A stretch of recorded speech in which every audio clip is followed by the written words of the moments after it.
Hi అండి, నమస్తే. నేను మీ Devi. Welcome back to our channel DD world life. So friends, ఈరోజు మన ఛానల్లో నార్త్ ఇండియన్ ప్రతి ఇంటిలో ప్రతి ఫంక్షన్కి ఖచ్చితంగా చేసుకునే ఒక రెసిపీ అండి. దీన్ని కడి అని అంటారు. చాలా టేస్టీగా ఉంటుంది. సో ఎలా చేయాలో చూసేద్దామండి. దానికోసం నేను ఒక 3 నుంచి 4 పచ్చిమిర్చిలు ఈ విధంగా కట్ చేసి తీసుకున్నానండి. మీకు కారం ఎక్కువ కావాలంటే మీరు ఎక్కువ కూడా వేసుకోవచ్చు. అలాగే 4 వెల్లుల్లి రెబ్బలు అండ్ 1 ఇంచ్ అల్లంని ఇలా ముక్కలుగా కట్ చేసి తీసుకున్నానండి. ఇవన్నీ ఇలా దంచుకునే దాంట్లో వేసుకొని కొంచెం కోర్స్గా దంచుకోవాలండి. మరీ పేస్ట్లా చేసేవద్దు. కొద్దిగా కోర్స్గా కచ్చాపచ్చాగా దంచేసుకోవాలి. దీన్ని దంచేసుకొని పక్కన పెట్టుకొని ఒక కప్లో కొద్దిగా 1 స్పూన్ వరకు బేసన్ తీసుకున్నానండి. శనగపిండి ఉంటుంది కదా, అది. అందులో కొద్దిగా వాటర్ అయినా యాడ్ చేసుకోవచ్చు, లేదంటే మీ దగ్గర మజ్జిగ ఉంటుంది కదా, మజ్జిగలో కొంచెం వాటర్ వేసుకొని చక్కగా చల్లలాగా చేసేసుకోవాలండి. బటర్ మిల్క్ రెడీ చేసుకుని పక్కన ఉంచుకొని దాన్ని కొద్దిగా వేసుకొని లమ్స్ అనేది ఫామ్ అవ్వకుండా మిక్స్ చేసేసుకోవాలండి. తర్వాత స్టవ్ మీద కడాయి పెట్టుకొని అందులో కొద్దిగా ఆయిల్ వేసుకొని ఆవాలు జీలకర్ర వేసుకొని ఫ్రై చేసుకోవాలండి. అవి కొద్దిగా ఫ్రై అయ్యాక ఒక గుప్పెడు వరకు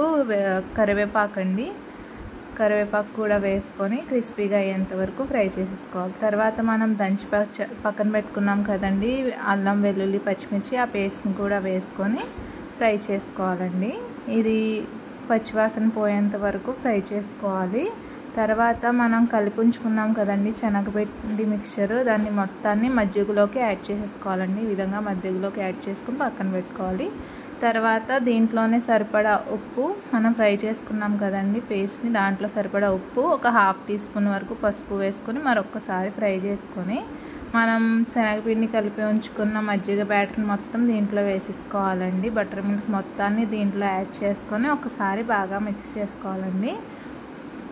ఈ స్టేజ్లో మీకు పుల్లగా లేదు మజ్జిగ అనిపిస్తే కొద్దిగా లెమన్ జ్యూస్ కూడా వేసుకోవచ్చండి. మీకు పులుపు ఇష్టం ఉన్న వాళ్ళు లెమన్ జ్యూస్ వేసుకుంటే దీని టేస్ట్ మరింత బాగుంటుంది. ఇష్టం లేని వాళ్ళు వేసుకోవాల్సిన అవసరం లేదండి. సో చూసారు కదా, ఈ విధంగా 2-3 పొంగులు రానిస్తే మన కడి అనేది రెడీ అయిపోతుందండి.